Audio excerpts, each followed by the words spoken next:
Even if you weren't born with a silver spoon, you can still be rich. Getting rich starts with the right attitude. Many of us tend to multiply excuses for why we can't be prosperous rather than look for ways to accumulate wealth. What is more, there are people who still believe that money is cursed, and it has the potential to corrupt a human soul. This harmful excuse leaves many struggling while lying to themselves. In fact, money is the energy that fuels our daily activities and offers opportunities for self-realization and finding one's calling. Our story begins with a certain man named Nasir who lived in ancient Babylon 7,000 years ago. He was the richest man at the time, and a lot of people envied him because of his luxurious possessions. Most people accused him of thievery because of the vast amount of gold he had amassed. On a fateful day, while he plied the roads of Babylon in his caravan, he was halted by the shout of an old friend, Ravi. Ravi asked Nasir if he could still recognize him, and Nasir said sure he could remember calling his name, Ravi. Ravi was, however, perplexed at how much his friend has evolved into a very wealthy person. To become wealthy, one does not need to be dishonest, as there are many ways to scrape up a fortune through hard work and thinking ahead. He further inquired to know the secret of Nasir's wealth. After all, he was more than convinced the ill accusations people labeled him with were false because he knew his friend to be a sincere person. Nasir told his friend that he was just obeying the laws of wealth, which he had neglected, and that was the only way. Ravi pressed further to know these laws of wealth. Nasir, who was at first reluctant to share his secrets because it remained the wealthy people's code to conceal the keys to their fortune, was then moved by compassion for his dear friend, and he revealed these secrets to him. Having read this summary, you will also learn what 6 secrets make people rich. The value of these secrets is that they don't promise a miraculous and instant wealth accumulation but offer a very real strategic plan to become rich once and for all. Keep a part of what you earn to yourself. Sitting down to drink some wine, 2 childhood friends engaged in a mutually beneficial conversation. Nasir started by telling Ravi how he learned wealth wisdom. In his younger years, Nasir worked as a scribe carving words into clay tablets. No matter how hard he worked, he still found it hard to make ends meet. One day, a rich moneylender named Arishaka came by his workshop with a large order. Instead of charging him double, Nasir offered to strike a bargain. He would carve everything requested by the following day, and, in return, Arishaka would tell him a secret about how he became rich. "You asked for my secret, and here it is. I found the way to wealth when I discovered that a part of all I earned was mine to keep." Nasir. Having kept his end of the bargain, Nasir expected Arishaka to do the same. However, expecting a long and seasoned wisdom talk, the scribe was somewhat disappointed upon hearing a few words that barely made sense to him then. These words were, "A part of everything you earn is yours to keep." Frustrated, Nasir defied this statement by claiming that everything he made was his. Arishaka smiled and reminded Nasir that he pays for his groceries, lodgings, and services other people provide for him.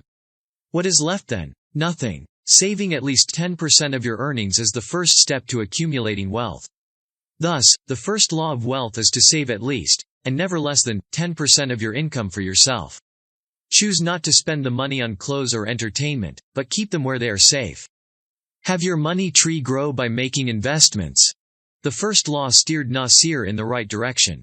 But saving money was just the beginning of a long journey to becoming wealthy.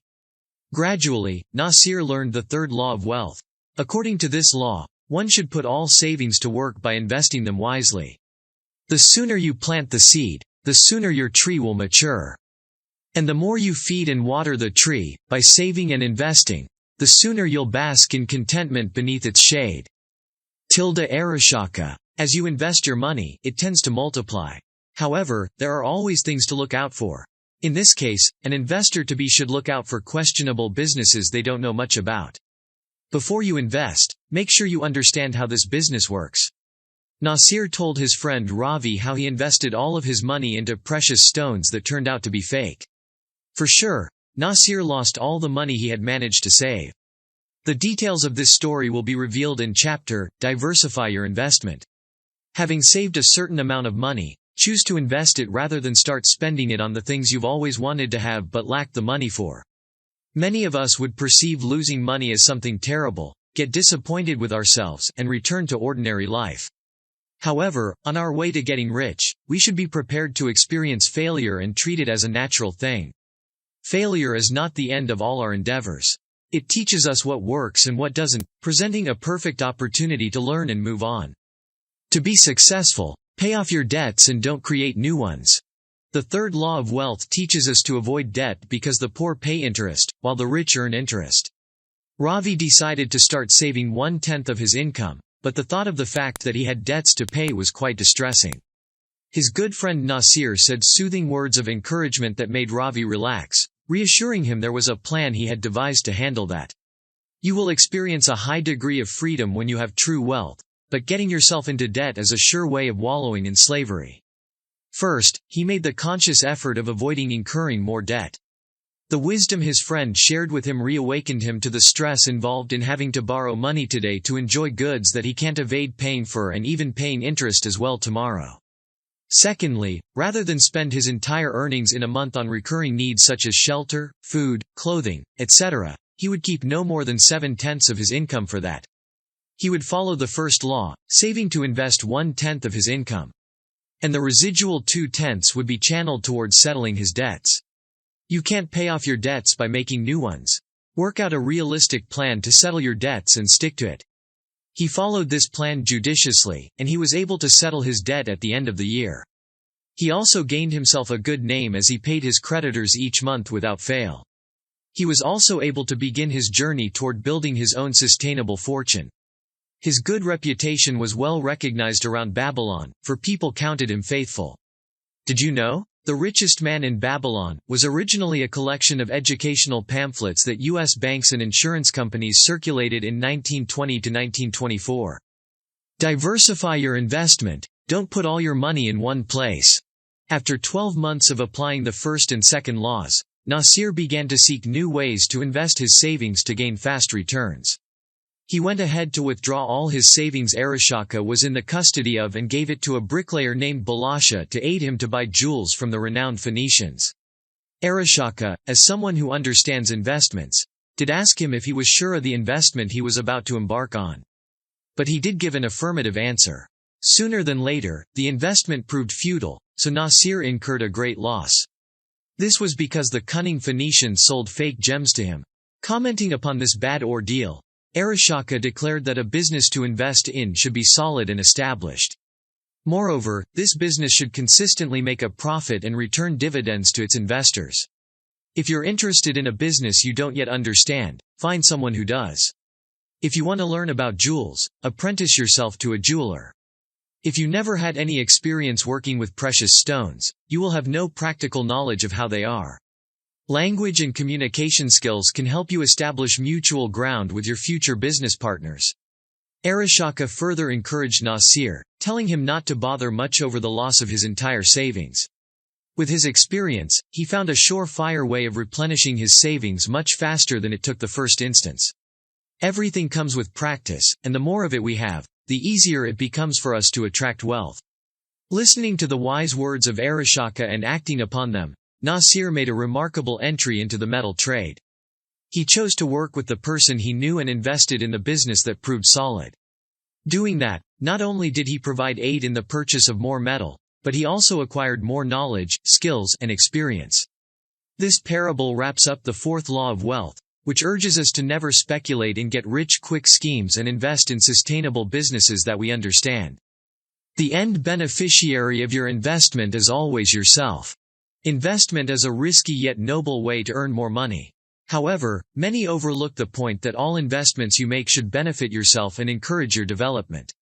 You don't only invest money to get more money. You invest to learn more about yourself and grow. This is exactly what the fifth law of wealth says. Invest in yourself and gain knowledge and skills to increase your earning power. Continue to educate yourself and seek out wisdom, adding new skills and experiences that will make you more valuable. The story with fake jewels was indeed an eye-opener for Nasir. He learned never to put all his money into one place or give it to one person. Hence, he began diversifying his investments. He did purchase reliable insurance policies as his fortune grew to protect his possessions against catastrophes or robbery, as well as to secure an income for his family if his journey on the road of life were cut short. You can learn from Babylon, which has stood strong despite the numerous attacks she has faced owing to the fortress-like walls surrounding the city. You can apply this to safeguard your increasing wealth. And that is what the sixth law of wealth is about. We should safeguard our growing fortune with diversification and insurance. If you have obeyed and practiced all of these laws successfully, you might congratulate yourself on becoming financially mature. At this point, you are not only wealthy, but you can relax a bit and have your money for you. Now, you can allow yourself little treats of luxury you have wanted from the start. If you wish for a new house, buy one. If your desire was to travel around the world, do so. Spending money is also important because money, as energy, needs movement. This doesn't mean that you have to spend everything you have earned with your hard and strategic work. Just give yourself something you deserve. Conclusion. At the end of the day, after hearing Nasir out, Ravi became so inspired that he wanted to share this newly acquired wisdom with his wife and start changing their life right away. Ravi made a promise to his friend that he will share this priceless knowledge with others so that people will understand the laws of wealth. He saw it as a return on the investment his friend has put into him, sharing the knowledge to others. Ravi, a carpenter, returned home excited and determined. Soon he began constructing an enormous wooden tablet. He carved upon this wooden tablet the 6 laws of wealth to serve as a reminder to his enlightened self and a profound revelation to all who found themselves opportune to pass by his door. Most importantly, this story shows us that anyone can become rich. All it takes is to follow, step by step, the laws that regulate wealth accumulation. To begin, save at least 10% of your income just for yourself. You can deposit it or keep it in your mattress, but always spare 1/10 of your monthly earnings. As you have saved enough, start investing your money into sustainable and reputable businesses that return dividends, and then make do with your debts. Never sign up for get-rich-quick schemes. Invest in yourself, and protect your fortune with diversification and insurance. The real measure of our wealth is how much we'd be worth if we lost all our money. John Henry Jowett. Learning to become rich is hard work. It never happens overnight. To embark upon this exciting journey, you need to be prepared to make mistakes and accept the consequences. Also, remember that risk is a noble thing, but no one is impervious to failure.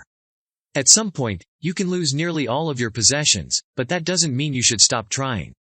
Try this. One of the ways to start saving more is to revise your expenses.